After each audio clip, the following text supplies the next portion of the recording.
ಭಗವಾನ್ ಶಿವನ ಭವ್ಯವಾದ ನೃತ್ಯ ದೇವಾಲಯಕ್ಕೆ ಹೆಸರುವಾಸಿಯಾದ ಪವಿತ್ರ ನಗರವಾದ ತಿಲ್ಲೈನಲ್ಲಿ ವಿನಮ್ರ ಕುಂಬಾರರು ವಾಸಿಸುತ್ತಿದ್ದರು. ತಿರುನೀಲಕಂದರ್ ಎಂಬ ಈ ವ್ಯಕ್ತಿ ಶಿವನ ಭಕ್ತನಾಗಿದ್ದನು. ಭಗವಂತನ ಭಕ್ತರಿಗೆ ಅಚಲವಾದ ನಂಬಿಕೆ ಮತ್ತು ಸೇವೆಗೆ ಹೆಸರುವಾಸಿಯಾಗಿದ್ದನು. ತಿರುನೀಲಕಂದರ್ ಮಣ್ಣಿನ ಮಡಕೆಗಳನ್ನು ತಯಾರಿಸಿ ಮಾರಾಟ ಮಾಡುವ ಮೂಲಕ ಜೀವನೋಪಾಯವನ್ನು ಗಳಿಸಿದರು. ತನ್ನ ಅಲ್ಪ ಆದಾಯದ ಹೊರತಾಗಿಯೂ ಶಿವನು ತನ್ನ ಮಡಕೆಗಳನ್ನು ಭಕ್ತರಿಗೆ ಉಚಿತವಾಗಿ ನೀಡುತ್ತಿದ್ದನು. ಅವರ ಪ್ರಕಾರ ಭಗವಂತನ ಆರಾಧಕರ ಸೇವೆ ಮಾಡುವುದೇ ಶ್ರೇಷ್ಠ ಭಕ್ತಿ. ಅವರು ಪರಿಶುದ್ಧತೆ ಮತ್ತು ಆಧ್ಯಾತ್ಮಿಕ ಶಕ್ತಿಯ ಸದ್ಗುಣಶೀಲ ಮಹಿಳೆಯನ್ನು ವಿವಾಹವಾದರು. ಅವಳು ಶಿವನನ್ನು ಆರಾಧಿಸಿದಳು. ಒಟ್ಟಿಗೆ ದಂಪತಿಗಳು ಸರಳ ಆದರೆ ಆಧ್ಯಾತ್ಮಿಕವಾಗಿ ಶ್ರೀಮಂತ ಜೀವನವನ್ನು ನಡೆಸಿದರು. ಸದಾಚಾರದ ಮಾರ್ಗಕ್ಕೆ ತಮ್ಮನ್ನು ಅರ್ಪಿಸಿಕೊಂಡರು. ಆದರೆ ತಿರುನೀಲಕಂದರನ ಭಕ್ತಿಯನ್ನು ಒಮ್ಮೆ ಪರೀಕ್ಷಿಸಲಾಯಿತು. ಅವನ ಯೌವನದ ಆಸೆಯು ಅವನ ಮದುವೆಯ ಹೊರಗೆ ಸಂತೋಷವನ್ನು ಹುಡುಕುತ್ತಿತ್ತು. ಅವನ ಹೆಂಡತಿಯು ಇದನ್ನು ತಿಳಿದಾಗ ಅವಳು ತುಂಬಾ ನೋಯಿಸಿದಳು, ಆದರೆ ತನ್ನ ನಿಷ್ಠಾವಂತ ಕರ್ತವ್ಯದಲ್ಲಿ ಸ್ಥಿರವಾಗಿದ್ದಳು. ಅವಳು ತನ್ನ ಗಂಡನನ್ನು ನೋಡಿಕೊಳ್ಳುತ್ತಾಳೆ ಮತ್ತು ತನ್ನ ಜವಾಬ್ದಾರಿಗಳನ್ನು ಪೂರೈಸುತ್ತಿದ್ದರೂ ಅವಳು ಅವರ ನಡುವೆ ಗಡಿಯನ್ನು ಹೊಂದಿಸುತ್ತಾಳೆ. ಶ್ರೀನೀಲಕಂಠನ ಹೆಸರಿನಲ್ಲಿ ನನ್ನನ್ನು ಮುಟ್ಟುವುದನ್ನು ನಾನು ನಿಷೇಧಿಸುತ್ತೇನೆ ಎಂದು ಅವಳು ಶಿವನ ಹೆಸರಿನಲ್ಲಿ ಹೇಳಿದಳು. ಆಕೆಯ ಮಾತುಗಳು ಕೇವಲ ಘೋಷಣೆಗಳಾಗಿರಲಿಲ್ಲ, ಆದರೆ ದೈವಿಕ ಶಕ್ತಿಯಿಂದ ಬದ್ಧವಾದ ಪ್ರತಿಜ್ಞೆಯಾಗಿತ್ತು. ಭಗವಾನ್ ಶಿವ ಮತ್ತು ಅವರ ಪತ್ನಿಯ ನಂಬಿಕೆಯ ಮೇಲಿನ ಆಳವಾದ ಗೌರವದಿಂದಾಗಿ ತಿರುನೀಲಕಂದರ್ ಅವರ ಆಸೆಯನ್ನು ಪೂರೈಸಿದರು. ಆ ಕ್ಷಣದಿಂದ ದಂಪತಿಗಳು ದೈವಿಕ ಪಾಲುದಾರರಾಗಿ ವಾಸಿಸುತ್ತಿದ್ದರು. ದೇವರ ಮೇಲಿನ ಪ್ರೀತಿಯನ್ನು ಹಂಚಿಕೊಳ್ಳುತ್ತಾರೆ, ಆದರೆ ದೈಹಿಕ ಅನ್ಯೋನ್ಯತೆಯನ್ನು ತಪ್ಪಿಸಿದರು. ಈ ಪ್ರತಿಜ್ಞೆ ಅವರ ಆಧ್ಯಾತ್ಮಿಕ ಜೀವನದ ಅಡಿಪಾಯವನ್ನು ರೂಪಿಸಿತು. ಇದಕ್ಕೆ ಅಪಾರವಾದ ಶಿಸ್ತು ಮತ್ತು ಪರಸ್ಪರ ಗೌರವದ ಅಗತ್ಯವಿತ್ತು. ಇದನ್ನು ದಂಪತಿಗಳು ಇತರರಿಗೆ ತಿಳಿಯದಂತೆ ಕಾಪಾಡಿಕೊಂಡರು. ವರ್ಷಗಳು ಕಳೆದಂತೆ ಅವರಲ್ಲಿ ಶಿವಭಕ್ತಿ ಹೆಚ್ಚಿತು. ತಿರುನೀಲಕಂದರ್ ಮತ್ತು ಅವರ ಪತ್ನಿಯ ಅಚಲ ಭಕ್ತಿಯಿಂದ ಪ್ರೇರಿತರಾದ ಶಿವನು ಅವರನ್ನು ಪರೀಕ್ಷಿಸಲು ನಿರ್ಧರಿಸಿದನು. ಅಲೆದಾಡುವ ಪುಣ್ಯಾತ್ಮನ ವೇಷ ಧರಿಸಿ ಶಿವಕುಂಬಾರನ ಮನೆಗೆ ಬಂದ. ಅವನು ಸರಳವಾದ ಬಟ್ಟೆಗಳನ್ನು ಧರಿಸಿದ್ದನು. ಅವನ ದೇಹವು ಪವಿತ್ರ ಭಸ್ಮದಿಂದ ಅಲಂಕರಿಸಲ್ಪಟ್ಟಿತ್ತು ಮತ್ತು ಅವನ ಕೈಯಲ್ಲಿ ಪಾಲಿಶ್ ಮಾಡಿದ ಮಣ್ಣಿನ ಬಟ್ಟಲಿತ್ತು. ಶಿವನ ಭಕ್ತನನ್ನು ನೋಡಿ ಸಂತೋಷಗೊಂಡ ಕುಂಬಾರನು ಸಂತನನ್ನು ಪ್ರೀತಿಯಿಂದ ಸ್ವಾಗತಿಸಿದನು. ಬಹಳ ಗೌರವದಿಂದ ಸ್ವಾಗತಿಸಿದ ನಂತರ ಸಂತನು ಹೇಳಿದನು, ನನ್ನ ಬಳಿ ವಿಶೇಷವಾದ ಬಟ್ಟಲು ಇದೆ, ಅದನ್ನು ನಾನು ನಿಧಿಯಾಗಿ ಇರಿಸಿದೆ. ಅದರೊಳಗೆ ಇರಿಸಲಾಗಿರುವ ಯಾವುದನ್ನಾದರೂ ಸಂಸ್ಕರಿಸಬಹುದು ಮತ್ತು ಚಿನ್ನ ಅಥವಾ ರತ್ನಗಳಿಗಿಂತ ಹೆಚ್ಚು ಮೌಲ್ಯಯುತವಾಗಿದೆ.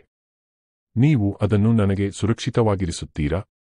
ತಿರುನೀಲಕಂದರ್ ಅವರನ್ನು ಗೌರವಿಸಿ ಒಪ್ಪಿದರು.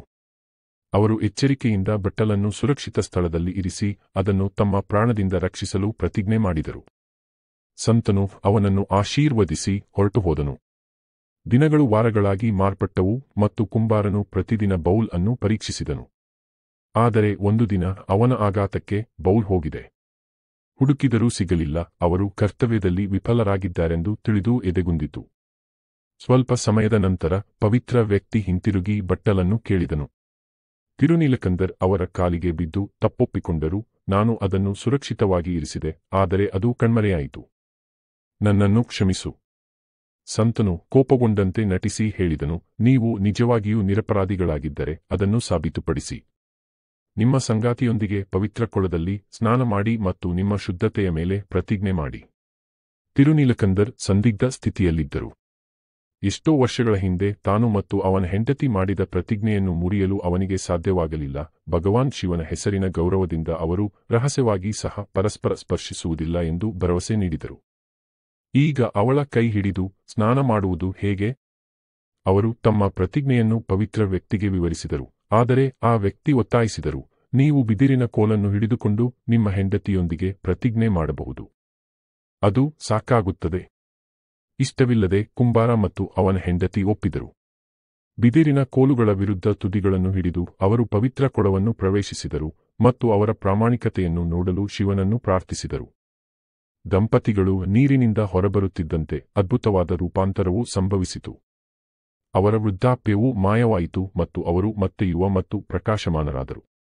ಆಕಾಶದಿಂದ ಹೂವುಗಳು ಸುರಿಸಲ್ಪಟ್ಟವು ಮತ್ತು ದೇವತೆಗಳು ಅವರ ಭಕ್ತಿಯನ್ನು ಹಾಡಿ ಹೊಗಳಿದರು. ಪವಿತ್ರ ಮನುಷ್ಯನು ತನ್ನ ನಿಜವಾದ ರೂಪವನ್ನು ಶಿವನಂತೆ ವ್ಯಕ್ತಪಡಿಸಿದನು. ದೈವಿಕ ವೈಭವದಲ್ಲಿ ತನ್ನ ಪತ್ನಿ ಪಾರ್ವತಿಯೊಂದಿಗೆ ತನ್ನ ಆಕಾಶ ಬುಲ್ ನಂದಿಯ ಮೇಲೆ ನಿಂತನು. ತಿರುನೀಲಕಂದರ್ ಮತ್ತು ಅವರ ಪತ್ನಿ ನೆಲದ ಮೇಲೆ ಸಾಷ್ಟಾಂಗ ನಮಸ್ಕಾರ ಮಾಡಿದರು. ಶಿವನು ಹೇಳಿದನು, ನಿಮ್ಮ ನಂಬಿಕೆ ಮತ್ತು ಭಕ್ತಿಯಿಂದ ನಾನು ತುಂಬಾ ಪ್ರಭಾವಿತನಾಗಿದ್ದೇನೆ. ನೀವು ಶುದ್ಧತೆ ಮತ್ತು ಶಿಸ್ತಿನಿಂದ ಬದುಕಿದ್ದೀರಿ ಮತ್ತು ನೀವು ಮಾಡಿದ ಎಲ್ಲದರಲ್ಲೂ ನನ್ನನ್ನು ಗೌರವಿಸಿದ್ದೀರಿ. ಪ್ರತಿಫಲವಾಗಿ ನೀವು ನನ್ನ ಸ್ವರ್ಗೀಯ ನಿವಾಸಕ್ಕೆ ಏರುತ್ತೀರಿ ಮತ್ತು ಶಾಶ್ವತ ಯೌವನ ಮತ್ತು ಆನಂದದಲ್ಲಿ ಶಾಶ್ವತವಾಗಿ ಬದುಕುತ್ತೀರಿ. ಆ ಮಾತುಗಳೊಂದಿಗೆ ಶಿವನು ದಂಪತಿಗಳನ್ನು ವಿಸ್ಮಯ ಮತ್ತು ಕೃತಜ್ಞತೆಯಿಂದ ಕಣ್ಮರೆಯಾದನು.